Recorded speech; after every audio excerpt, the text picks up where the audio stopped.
The world shattered when Ethan's mother died, her laughter silenced by a car accident that left a void no 17-year-old could fill. He stood at her grave, the cold Oregon rain soaking his jacket, whispering promises to a headstone that couldn't answer back. By the time he returned to the empty house he shared with his dad, Ethan knew nothing would ever be the same. The house in Portland suburbs, once warm with his mother's cooking and her soft humming, now felt like a museum of grief. Ethan's dad, Michael, tried to bridge the gap, but he was a man of few words, his love buried under years of working overtime as a mechanic. Ethan, lanky with messy brown hair and eyes that carried too much weight, retreated into himself. School was a blur. Classmates' pitying glances stung worse than their whispers about the sad gay kid. Ethan had come out a year ago, his mother his fiercest defender, but now she was gone, and he felt exposed like a nerve laid bare. Then came Lisa. 6 months after the funeral, Michael brought her home, a tall, polished woman with a smile that didn't reach her eyes. "She's good for me, Ethan," Michael said, his voice hopeful but strained. Lisa moved in with her designer bags and her sharp perfume, reshaping the house with new curtains and her insistence on order. Ethan didn't trust her. Something about her felt calculated, like she was playing a role. But Michael, desperate for a new start, married her within months. Ethan's only refuge was Noah, his best friend since 8th grade. Noah was everything Ethan wasn't. Confident, athletic, with a grin that could disarm anyone. They'd grown up sneaking into each other's rooms, sharing secrets under blankets with flashlights. By 16, Ethan realized his feelings for Noah went beyond friendship, but he buried them, terrified of ruining what they had. Noah, oblivious, dated girls, each breakup leaving Ethan with a guilty flicker of hope. One night, holed up in Ethan's room, Noah sprawled on the bed, tossing a baseball. "Lisa's weird, man. She's always watching you." Ethan nodded, his stomach twisting. He'd caught her staring too, her eyes cold and appraising, like she was sizing him up. "She's got this thing about control," Ethan muttered. "Dad doesn't see it." The tension in the house grew. Lisa's rules tightened. No music after 9, no messy art supplies in the living room.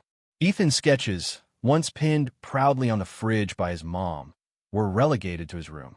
Michael, caught between his son and his new wife, stayed silent, his exhaustion palpable. Ethan felt like a stranger in his own home. Then, a month into Lisa's reign, Ethan noticed something odd. His laptop, always left on his desk, was slightly askew one morning. His journal, hidden under his mattress, had a page creased he didn't remember touching. Paranoia crept in, but he brushed it off until Noah found the camera. They were in Ethan's room, laughing over a dumb meme, when Noah knocked over a lamp. As he fumbled to fix it, he froze. "Ethan," he whispered, pointing to a tiny black dot nestled in the lamp's base. A lens. A hidden camera. Ethan's blood ran cold. Someone was watching him. "Who put this here?" Noah's voice was low, urgent. Ethan's mind raced to Lisa. Her constant hovering, her insistence on checking in on him. It all clicked. But why? What did she want? They didn't confront her. Not yet. Noah, ever the strategist, suggested they play along, act normal, and dig for answers. Ethan agreed, though his skin crawled every time he stepped into his room. He started noticing other things. Lisa's late-night phone calls, her hushed arguments with Michael when they thought Ethan was asleep. Something was wrong, and Ethan was determined to find out what. At school, Ethan and Noah became detectives in their own lives. Noah hacked into Lisa's public social media, finding nothing but curated photos and vague posts about family. Ethan, meanwhile, started eavesdropping, catching snippets of Lisa's conversations about keeping things in line. The more they uncovered, the more Ethan's distrust grew. Lisa wasn't just controlling, she was hiding something. One evening, as Ethan pretended to do homework, Lisa knocked on his door. "We need to talk," she said, her tone sugary but edged with steel. She sat on his bed, too close, and asked about his friends, her eyes lingering on a photo of him and Noah at the lake. Ethan's heart pounded. Did she know about his feelings for Noah? Was the camera about that? "I just want us to be a family," Lisa said, but her words felt like a trap. Ethan mumbled something vague and escaped to Noah's house, where they pored over their findings. Noah's hand brushed Ethan's as they scrolled through Lisa's old posts, and Ethan's breath caught. For a moment, the fear faded, replaced by a warmth he didn't dare name. But the camera loomed over everything. Ethan couldn't sleep, haunted by the idea of being watched, his every moment dissected.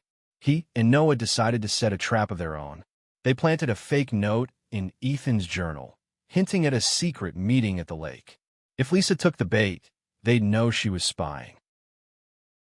The night of the fake meeting, Ethan and Noah waited by the lake, the air thick with tension. The water lapped at the dock, and Noah's shoulder pressed against Ethan's. "Whatever happens," Noah said, his voice soft, "I've got your back." Ethan's chest ached. He wanted to say more, to confess the feelings he'd buried for years, but fear held him back. Headlights flashed in the distance. Someone was coming. The headlights cut through the dusk, pinning Ethan and Noah to the dock like moths under a spotlight. Ethan's pulse thundered as he grabbed Noah's arm, pulling him behind a cluster of reeds. They crouched low, the damp earth soaking their jeans, watching as a car door slammed and footsteps crunched toward the lake. It was Lisa. Her silhouette was unmistakable, sharp and purposeful, her phone's flashlight bobbing as she scanned the area. Ethan's fake note had worked. She'd taken the bait. But the victory felt hollow. If she was here, it meant she'd read his journal, seen the camera's footage. His privacy, his sanctuary had been violated. "She's got no right," Noah whispered, his breath warm against Ethan's ear. Ethan nodded, his jaw tight. They waited until Lisa, finding nothing, muttered something under her breath and left. The car's taillights faded, and Ethan let out a shaky breath. Noah's hand lingered on his shoulder, steadying him. "We need to get that camera," Noah said. "Find out what she's doing with the footage." Back at Ethan's house, they moved like thieves. Michael was working late, and Lisa was supposedly at a book club. Ethan's room felt like a crime scene, every object suspect. They dismantled the lamp, extracting the tiny camera, a sleek, wireless model, its red light blinking like a heartbeat. Noah, who'd tinkered with electronics for years, recognized it. "This streams to a device," he said. "We need to find where it's sending the feed." They scoured Lisa's room, a place Ethan had avoided since her arrival. Her closet was a maze of pressed blouses and high heels, but Noah found a locked box under a pile of scarves. Ethan's hand shook as he picked the lock with a paperclip, a trick Noah had taught him years ago. Inside was a flash drive and a notebook filled with cryptic notes, dates, times, and phrases like "monitor behavior" and "report to C." "Who's C?" Ethan asked, his voice barely above a whisper. Noah shook his head, pocketing the flash drive. "We'll find out." At Noah's house, they plugged the drive into his laptop. The files were password protected, but Noah's persistence cracked them by dawn. What they found made Ethan's stomach lurch. Hours of footage from his room. Him sketching, crying, talking to Noah. One clip showed him staring at a photo of Noah, his face soft with longing. Ethan's cheeks burned. Had Lisa seen that? Did she know? The footage wasn't the worst of it. There were emails, too, from Lisa to someone named Charles. She wrote about Ethan's deviant behavior, her tone clinical, like she was documenting an experiment. She mentioned Michael's resistance and a plan to secure the household. Ethan's head spun. Was she trying to control his dad? Or worse, get rid of Ethan? Noah's face darkened as he read. "She's playing some kind of game," he said. "We need to tell your dad." But Ethan hesitated. Michael was fragile, still grieving. Would he believe his son over his new wife? Ethan wasn't sure. The next day at school, Ethan could barely focus. Lisa's emails haunted him, each word a needle in his skin. Noah, sensing his distress, dragged him to the bleachers during lunch. "We'll figure this out," Noah said, his hand resting on Ethan's knee. The touch sent a jolt through Ethan, and for a moment, he forgot the camera, the emails, everything but Noah's steady gaze. "You're not alone in this," Noah added, and Ethan wanted to believe it meant more than friendship. That night, Ethan confronted Michael. He showed him the camera, the emails, the notebook. Michael's face crumpled, torn between disbelief and betrayal. "Lisa wouldn't do this," he said, but his voice wavered. Ethan pressed on, his voice breaking. "She's watching me, Dad. She's lying to you." Michael promised to talk to her, but his eyes were distant, like he was already retreating. Lisa's reaction was chilling. When Michael confronted her, she spun a story about protecting the family from Ethan's troubled behavior. She claimed the camera was for his safety, citing his grief as instability. Michael, caught her web, wavered. Ethan felt the ground shift beneath him. His own father was slipping away. Desperate, Ethan and Noah dug deeper. They traced Charles to a private investigator in Seattle, hired by Lisa for reasons she hadn't disclosed. The realization hit Ethan like a punch. Lisa wasn't just controlling, she was building a case, maybe to have him sent away, to sever him from his dad. But why? What did she gain? The answer came in a late-night discovery. Noah, scouring public records, found a link. Lisa had been married before, to a man who'd left his estate to his son. The son, deemed unfit, lost everything to Lisa after a legal battle. Ethan's blood ran cold. Was this her plan for him and Michael? To take their home, their life? They needed proof. Ethan and Noah devised a new plan. Turn Lisa's game against her. They planted fake conversations, hinting that Ethan knew about her past. They left notes about Charles, where she'd find them, hoping to rattle her. It worked. Lisa grew erratic, snapping at Michael, checking her phone obsessively. Ethan caught her searching his room again, her face pale when she found the planted note. One night, as Ethan and Noah reviewed their plan, Noah grabbed Ethan's hand. "I'm scared for you," he admitted, his voice raw. Ethan's heart raced. The air between them crackled, and before he could stop himself, he leaned in, their lips brushing in a fleeting, electric kiss. Noah didn't pull away. Instead, he smiled soft and certain. "I've wanted that for a long time," he whispered. Ethan's world tilted. For the first time since his mom's death, hope flickered. But Lisa's shadow loomed, and they couldn't afford to lose focus. The next day, they found her laptop unlocked. A mistake. The files revealed everything. Lisa's plan to declare Ethan unfit, to gain control of Michael's assets. She'd been manipulating Michael's grief, isolating him from his son. Ethan's hands shook as he copied the files. They had her, but the victory was bittersweet. Exposing Lisa meant risking his dad's heart, already fragile. As they prepared to confront her, Ethan clung to Noah, their hands entwined, a quiet promise that whatever came next, they'd face it together. The air in Ethan's room felt heavy, thick with the weight of what they'd uncovered. He and Noah sat cross-legged on the floor, the laptop glowing with Lisa's damning files. Every email, every note, painted a picture of a woman who saw Ethan as an obstacle, not a son. Her plan was meticulous. Paint him as unstable, leverage Michael's grief, and secure their modest estate. House, savings, all of it. Ethan's chest ached, not just for himself, but for his dad, who trusted her. "We've got enough to end this," Noah said, his voice steady but his eyes fierce. Ethan nodded, though doubt gnawed at him. Confronting Lisa meant shattering Michael's fragile hope, but staying silent meant letting her win. They decided to act, but carefully. Lisa was cunning, and they couldn't underestimate her. The next morning, Ethan slipped the flash drive into his pocket, its weight a reminder of the battle ahead. At breakfast, Lisa was all smiles, serving pancakes like nothing was wrong. Michael, bleary-eyed from a late shift, barely looked up. Ethan's stomach twisted as Lisa's gaze flicked to him, sharp and probing. Did she suspect they knew?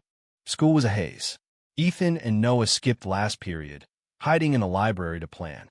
Noah suggested going to the police, but Ethan hesitated. What if they don't believe us? She's got Michael wrapped around her finger. Noah's jaw tightened. Then we make her confess. On camera. They bought a cheap webcam with Noah's savings, setting it up in Ethan's room, hidden in a stack of books. They rehearsed their script. Ethan would confront Lisa alone, baiting her into revealing her motives, while Noah recorded from his house, streaming the feed. It was risky. Lisa was unpredictable, but they had no choice. That night, Michael was at the garage, leaving Ethan and Lisa alone. Ethan's heart pounded as he knocked on her door, the flash drive burning a hole in his pocket. "Can we talk?" he asked, his voice steady despite the tremor in his hands. Lisa raised an eyebrow, gesturing for him to sit. The air felt charged, like the moment before a storm. "I know about the camera," Ethan started, watching her face. Lisa's smile didn't falter, but her eyes narrowed. "I don't know what you're talking about," she said, her tone smooth as glass. Ethan pressed on, holding up the flash drive. "I've seen the emails, Lisa. To Charles. About me. About Dad's money." Her composure cracked, just for a second, a flicker of panic in her eyes. "You're confused, Ethan," she said, leaning forward. "Grief does that. Makes you see things that aren't there." Her voice was syrupy, but Ethan caught the edge beneath it. He pushed harder, reciting details from her emails, watching her squirm. "You're trying to take everything," he said, his voice rising. "You did it before, didn't you? With your last husband." Lisa's face hardened, and for a moment, Ethan thought she'd lunge at him. Instead, she laughed cold and sharp. "You're smarter than I thought," she said. "But you're in over your head." She stood, pacing, her mask slipping. "You think your dad will believe you? A troubled kid with a crush on his best friend." Ethan froze. She'd seen the footage the moment he'd stared at Noah's photo. Shame burned his cheeks, but he held her gaze. "This isn't about me," he said. "It's about what you're doing to us." Lisa's smile returned, venomous. "You're a liability, Ethan. Michael deserves better." She stepped closer, her voice low. "I could have you sent away. A facility. No one would question it." Ethan's blood ran cold, but he kept his eyes on her, knowing the webcam was rolling. She didn't confess outright, but her words were damning enough. When she left the room, Ethan's legs gave out. He sank to the floor, shaking, as Noah texted, "Got it. It's enough." They had her on tape, threatening him, hinting at her plan. But the victory felt hollow. Ethan's world was unraveling, his dad's trust, his home, his safety, all hanging by a thread. Noah came over that night, slipping through the back door. They watched the footage together, Noah's hand steady on Ethan's back. "You were incredible," Noah said, his voice soft. Ethan looked at him, the boy who'd been his anchor through every storm, and felt the words he'd buried for years rise to the surface. "Noah," he started, but Noah's fingers brushed his lips, silencing him. "I know," Noah said, his smile warm. "Me too." They kissed again, longer this time, the world fading until it was just them, two boys against a tide of secrets. But reality crashed back. They had to show Michael the footage, had to make him see Lisa for what she was. Ethan dreaded it. His dad was already broken, and this might destroy him. The next day, they cornered Michael at the garage, away from Lisa's reach. Ethan's hands shook as he played the video on Noah's laptop. Michael's face went pale, his eyes darting between the screen and his son. "This can't be real," he whispered, but the truth was undeniable. Lisa's voice, her threats, filled the silence. Michael didn't speak for a long time. When he did, his voice was hoarse. "I'm sorry, Ethan. I didn't see it." Ethan wanted to cry, to hug his dad, but the distance between them felt like a chasm. Michael promised to confront Lisa, to end it, but Ethan saw the pain in his eyes. Another loss, another betrayal. That night, Ethan and Noah sat by the lake, the same dock where they'd first kissed. The water was still, the stars bright above. Noah's hand found Ethan's, their fingers lacing together. "We're going to be okay," Noah said, and Ethan wanted to believe him. But Lisa was still in their house, still a threat, and Michael's heartbreak was a weight Ethan couldn't shake. They didn't know what Lisa would do next. She was cornered, desperate, and that made her dangerous. But for the first time, Ethan felt something stronger than fear, love, fierce and unyielding for the boy beside him, and a resolve to protect the family he had left. Michael's confrontation with Lisa was a storm waiting to break. Ethan and Noah stayed close, watching from the living room as Michael sat her down at the kitchen table. The webcam footage played on his phone, Lisa's own words echoing through the room.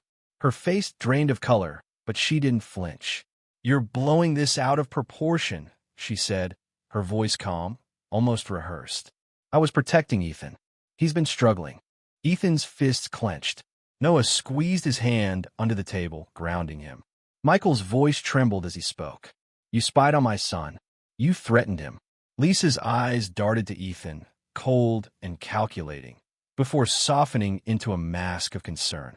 "Michael, I love you. I'd never hurt him." But Michael wasn't swayed. For the first time in months, Ethan saw his dad's old strength, the man who'd carried him on his shoulders as a kid. "Pack your things," Michael said. "We're done." Lisa's facade cracked, her lips curling into a sneer. "You'll regret this," she hissed, storming upstairs. Ethan's relief was short-lived. Lisa didn't leave quietly. Over the next few days, she lingered, claiming she needed time to sort things out. She was everywhere, lurking in doorways, answering Michael's phone, her presence a constant threat. Ethan and Noah kept the webcam running, catching her muttering to herself, making calls to Charles about Plan B. Ethan's stomach churned. What was she planning? Noah suggested they go to the police, but Michael hesitated. "I need to handle this," he said, his voice heavy with guilt.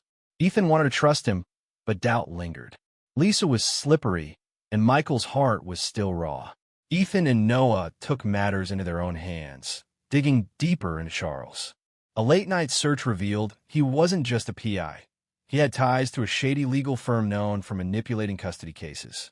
Lisa was building a case against Ethan, painting him as a danger to himself.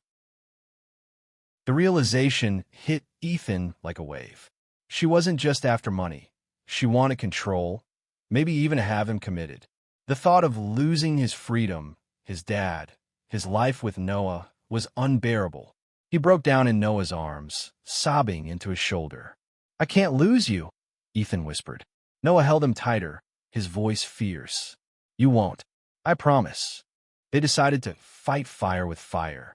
Noah contacted a local journalist, a friend of his mom's, who agreed to look into Lisa's past.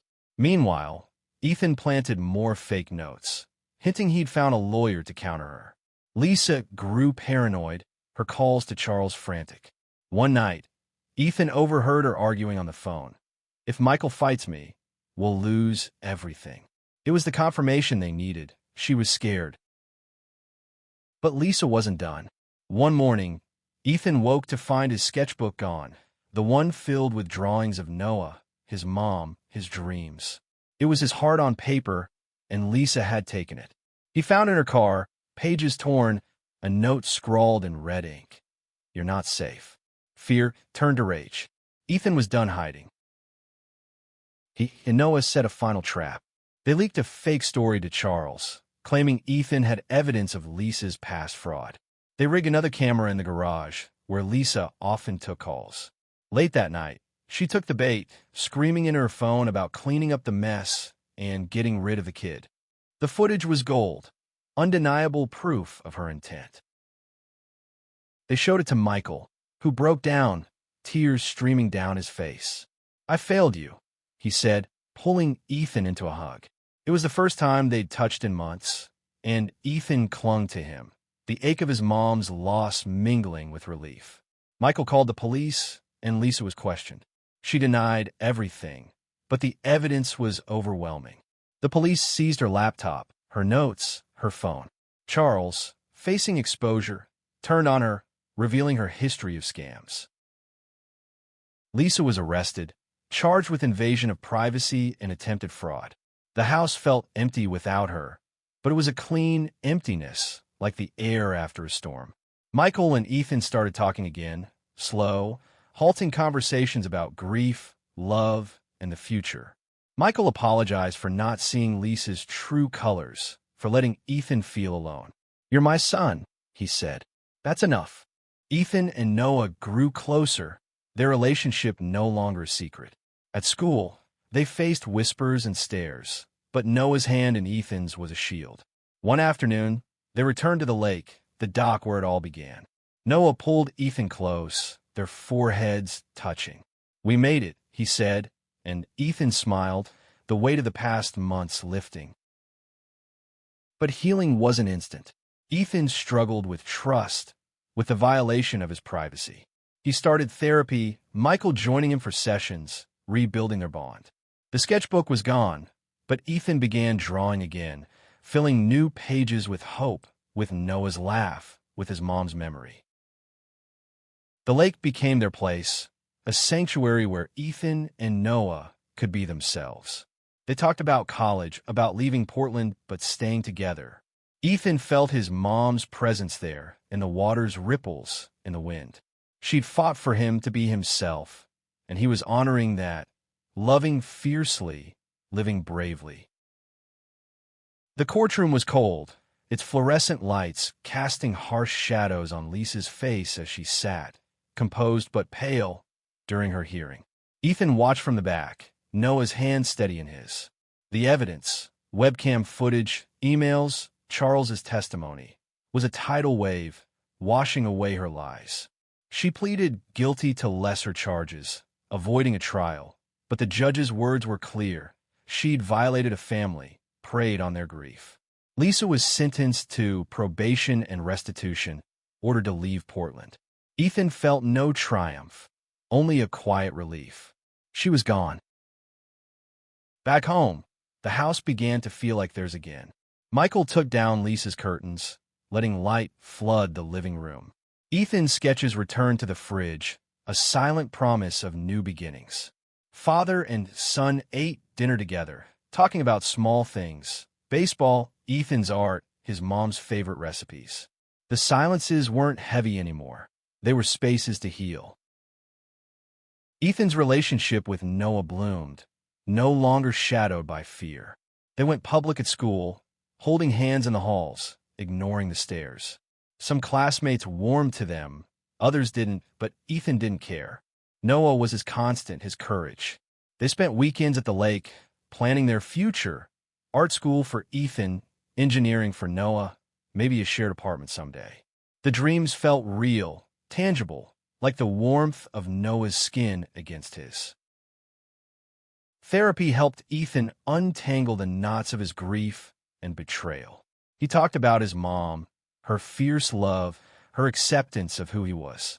He talked about Lisa, the violation of his privacy, the fear she'd instilled.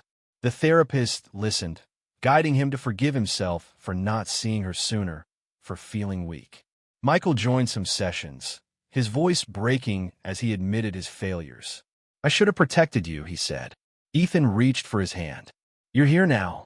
One evening, Ethan found an old photo of his mom, tucked in a drawer, her smile bright, her arms around a younger Ethan. He showed it to Michael, and they cried together, not out of pain but love. They decided to plant a tree in her memory, a maple in the backyard, its leaves a blaze of red each fall, like her spirit. Noah helped them dig, his laughter filling the air as dirt smudged his face. Ethan watched him, heart full, and realized he wasn't just surviving anymore. He was living. The tree stood tall, a symbol of roots and resilience, of a family pieced back together. Months later, Ethan and Noah stood on the dock again, the lake shimmering under a full moon. Ethan's sketchbook, a new one, was filled with drawings of this place, of Noah's eyes, of their hands entwined. Noah pulled him close, their breaths mingling. "You're my home," Noah said, and Ethan felt the truth of it deep in his bones. The camera, the lies, the fear, they'd left scars, but they'd also forged something unbreakable. Ethan had lost his mom, nearly lost his dad, but he'd found love, strength, and a voice to fight for both. He looked at Noah, at the water, at the stars, and knew he was exactly where he was meant to be. The world wasn't perfect. There'd be more battles, prejudice, doubt, the ache of loss. But Ethan wasn't alone. He had Noah, his dad, his mom's memory. They'd faced the worst and come out stronger. As the moon lit the lake, Ethan leaned into Noah, their lips meeting in a kiss that felt like a vow. Whatever came next, they'd face it together, hearts open, fearless in their love.